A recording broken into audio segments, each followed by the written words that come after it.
Hello and welcome to the 15th episode of The Word This Week. A young man once went to his spiritual mentor with a simple but loaded demand. I want peace. So the mentor smiled and instructed him. Remove the I, the ego. Remove the want, the desire, and you will be left with only peace. Brothers and sisters, easier said than done, right? Today, we observe two important occasions, Independence Day and the Assumption of Mother Mary to heaven. And these two important occasions come with two reminders. As citizens, as proud citizens of India, a reminder of the sacrifices made to earn this freedom. As Christians, a reminder that our time in this world is temporary. Our permanent home is heaven, for which there is a guaranteed gate pass. If we believe and if we follow the 10 Commandments and Jesus' teachings as contained in the Bible. Now, come to think of it, I have often detected common principles and messages that run through portions of our Constitution and the Bible and the 10 Commandments. It has often led me to wonder that if we are good Christians, wouldn't we automatically be good citizens as well? Consider just a few teachings.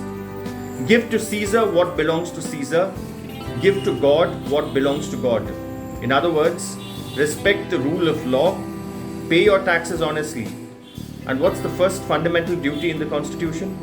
To abide by the Constitution and to respect its ideals and institutions.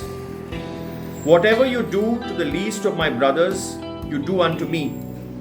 Love thy neighbor as thyself. Now juxtapose this with the fundamental duty to render national service and to promote the spirit of common brotherhood.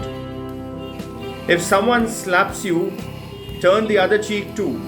Ties in beautifully with the fundamental duty to abjure violence.